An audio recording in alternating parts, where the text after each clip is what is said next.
Kyrie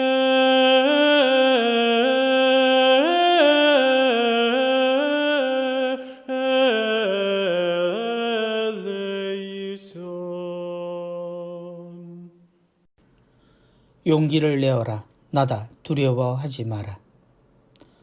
주님 공연 대축일 후 수요일입니다. 우리 안에 계신 예수님을 생각하는 시간과 그 내용은 우리가 신앙이라는 말로 인해 세상을 피하거나 세상과 다른 것으로 하느님을 생각하는 잘못을 바로 잡아줍니다. 오늘 기적은 사람들에게 무리를 걸으신 기적으로 알려져 있습니다. 초자연적 힘을 보여주신 주님의 모습으로 주님의 능력과 또 그렇게 제자들을 구해주신 주님의 마음을 생각하며 찬미와 감사드리는 우리입니다. 그런데 이 기적의 시작은 제자들이 주님의 말씀을 거절한 것에서부터 시작한다는 것을 기억해야 합니다. 제자들은 사람들을 생각하시는 예수님의 마음을 가로막았고 스스로 그 사람들에게 상관없는 존재로 자신들을 만들어버렸습니다. 스승을 따름은 흉내가 아니라 함께 한다는 것인데 그들은 자신들이 지닌 것으로 그 뜻을 실천하려 하지 않았습니다. 새벽녘에 기적을 보여주려 무리를 걷는 사람은 없습니다. 그것이 목적이었다면 한낮의 풍랑 속에서 주님은 걸으셨을 겁니다. 그 칠흑 같은 밤에 제자들을 보신 것이 더 놀라운 능력이었겠지요.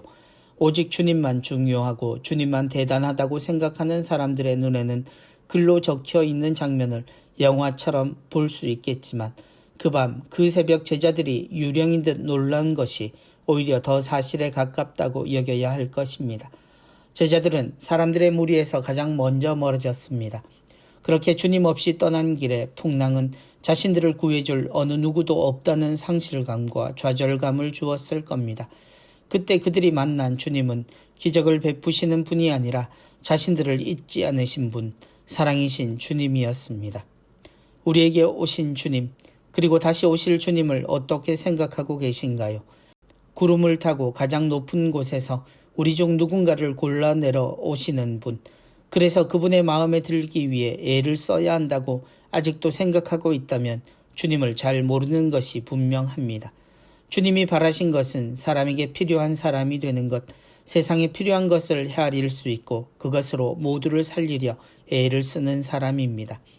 불 속에 뛰어든 사람은 어리석은 사람입니다. 그러나 그는 불 속에 뛰어든 것이 아니라 사람을 향해 뛰어들었다는 사실에 우리는 모두 감동합니다.